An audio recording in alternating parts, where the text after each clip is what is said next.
Everybody, welcome back to the Rebel Chum channel. I want to do a bit of a midway review of The Mandalorian. I've been not so active on that part yet because I thought, yeah, everybody is jumping on that and doing their own reviews and whatnot. I just want to have a couple of episodes first before, like, I could make a sort of a opinion, form an opinion on the Mandalorian. So I'm gonna talk about it right now, and it's riddled with spoilers. So if you don't want to look spoilers, don't watch this video right now. It's gonna be one and all spoilers. So I'm gonna count down from 5 to 0, and then I'm gonna start with my review. Okay, 5, 4, 3, 2, 1, 0. So yeah, I'm gonna start now, guys. That was your chance. I'm gonna start right now with my review. So, what I think about the Mandalorian? I think it's freaking amazing. No secrets there. It's just awesome. Everything about it I like. It's just exciting. It's super Star Wars. It's everything I like. Everything about it I like. There's a lot of like humor in it, but it's not super thick, over the top. So it's not slapstick humor, but there's really fun, humorous snippets in there. There's a ton and ton of Easter eggs in it. Like there's a lot of Easter eggs in there. It's super fun to find them every time. Is that? No, is that? No. And it is. It's cool. I love it.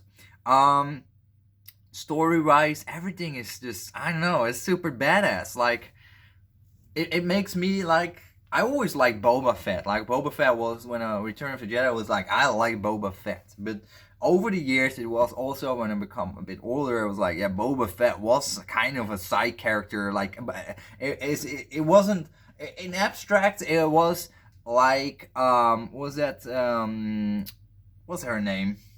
Oh gosh, see, like the lady with the silver armor. Oh my gosh! Yeah, I know you guys will loudly scream at the TV or your computer screen now. Phasma, Captain Phasma. It's a Captain Phasma. That was Boba Fett. And then later we got the Clone Wars and Rebels, and then we saw like the cool parts of the Mandalorian and the lore behind it, and was like, yeah, that's dope. That's actually really cool. I like it. So I got really interested in it. I never really got into like, I want to portray a Mandalorian like cosplay wise, etc. But now I'm seeing the Mandalorian. I'm like, oh, that is pretty darn cool, with their own little guild or clan on that planet where they are residing. And in episode 3, that was really awesome to see that they really stick together and doing all that stuff. It was really cool, and everything is live action, so it's like seeing what we saw in the Clone Wars, in the cartoons, basically now in live action. It's really dope. It translates actually really well. The rocket packs and whatnot of the Mandalorian, and I know everything. It's really dope. I like it a lot. Well, the spoiler is not really a spoiler anymore. It's all over the internet. Baby Yoda, or Yoda baby Yoda species, Yaddle and Yoda maybe have been making babies. We don't know. We will see. Maybe it's a clone. Maybe it's something else. We will see. But it's really interesting. Very cute. Way cuter than a pork. And porks are cute, of course. And Ewoks. And yeah, it's really interesting. No idea, but he feels like remorse and whatnot, because basically there was a bounty. He's a bounty hunter, the Mandalorian, and there was a bounty on Baby Yoda. And well, he captured Baby Yoda. He brought it to the bad guys. Which the bad guy, by the way, the guy with the I think it's a German guy or something. He has this really interesting voice. The way how he talks and his accent is super interesting. I love it. Really bad guy. Like, you can really feel the evil, everything evil about him. Like, jeez, it's so cool. It's a little bit like the German officer from Inglorious Bastards. Like I think he portrays that role so well. He's so good at acting that role. It's just natural to him, and I really dig that character. Like, I don't know what he is or what he does with the or for the Empire or whatnot. Maybe not Empire, but super interesting. Yeah, I love it. I love that character. Very sinister. And it's, the way how he pronounces, so cool. I don't know. I cannot put my finger on it, but it's so dope, that character.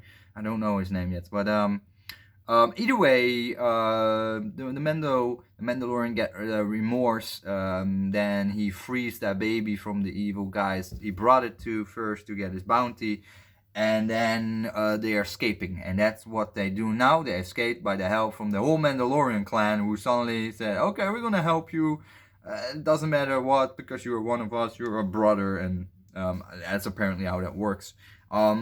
Which is not really how it works in the Star Wars Rebels, where you have different Mandalorian clans fighting each other and whatnot. So I don't know how that works, if that's just because you're part of that clan, you're for life, everybody's your clan brother. I don't know, we'll see how that works out. But the point is, it's a very interesting development. I love episode 2 with the Jawa stripping down the Mandalorians spacecrafts, and that whole part is just so good. I love every moment of seeing that sand crawler, how the Jawas actually go about and live and what they do, and seeing more of that. The egg part, I felt a bit silly, a bit weirded out by that. I thought that was, I don't know, I didn't feel like that really belonged there. I felt like a bit on Star Wars, that whole bit with the egg itself, while they were eating the egg and stuff like that. I felt that was a bit weird. But besides that, I loved everything about it. It's super awesome, and it just shows how awkward the Jawas are, and that they're, how they live and what they do. It's very interesting. I like seeing the Jawas so much. It was really cool to see a much more in-depth glimpse of the life of a Jawa, and that was really awesome. I like the development of the Mando. I do feel it's a bit too fast, because we're now in episode 3, and almost always armor is upgraded to Beskar armor. I wish there was a slower process, like he's slowly growing the ranks, like getting one Spaldron and then one piece here, and then like slowly upgrading, like an MMO basically. You get 5 more stats, like extra crit or something in your armor, that kind of stuff. I would like to see that more from Mando. I feel that pacing, that part of the getting a better kit and stuff like that, I felt that was a bit too fast. And overall very interesting how that works with the stolen Beskar that's getting back to the Mandalorian, etc., which is their armor metal. That's a really strong metal or something. Interesting. I love that it's a bit more raw. It's harder. It's more for a mature audience. I love that massive gun that disintegrates enemies into a bit a poofy powder. It's fun. It's really fun. I like it a lot, and I can't wait for the next episodes. Every time I feel they're too short, so I wish they're longer, but a lot of people complain about that. That's not something we can do anything about it. Where's the lights? You see that? The light is glowing up and down. That's weird. There's not much that can be done about that part, but everything else beside that, I'm completely fine with it as it is. Super gritty. I don't know how the Empire, like, I still also don't understand. The Empire's gone, but what are those guys doing in Imperial Stormtrooper suits? Like, is that still the Empire or the left-outs of the Empire? Because their Stormtrooper uniforms was really old and used and looked, really weathered. So interesting on that part. Like, what are they still on their payroll with the Empire? Or are they like just bounties and mercenaries in Empire Stormtrooper kits? Why would they do that? I don't understand. So I don't understand that quite yet. But I'm really interested to see more of that. Sorry, a small sip because I am thirsty, and really cool. And there's too much to talk about. What I do have is I love this the music. But I do feel that Mandalorian theme song is coming a bit too often in the episodes, like a little bit too much that Western theme song. Sometimes it's okay, but they pushing it a bit too much. I feel like they adding that specific song a bit too often.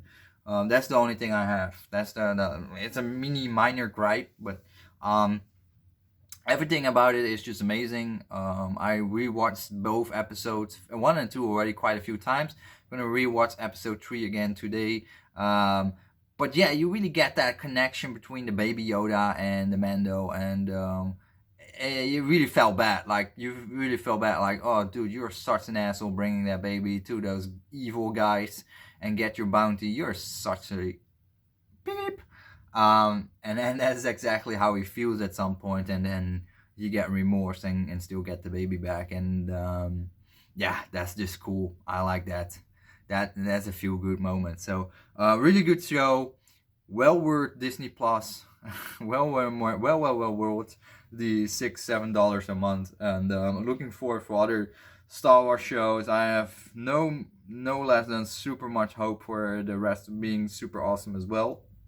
I will do an other recap in the next few episodes, because I don't feel like I have to spill out everything, every detail of every episode, unless you guys say, yeah, get more into it every episode, like share your thoughts about this happening and that happening in this specific, then I can do that. But I have no idea if you guys and girls would be interested in me doing that. So either way, that was my little 3-episode review. Highly recommend it. It's super awesome, and yeah, I bet you guys enjoyed it as well. If you did not enjoy it, leave in the comments why. What you don't like about it. Is it the CGI? Is it the story? Whatever. Because of course not everybody likes it, which I mean, there's no shame in that. It's not a crime. But I would like to know why you don't like it. So thanks for watching. See you next time. Take care. Bye bye.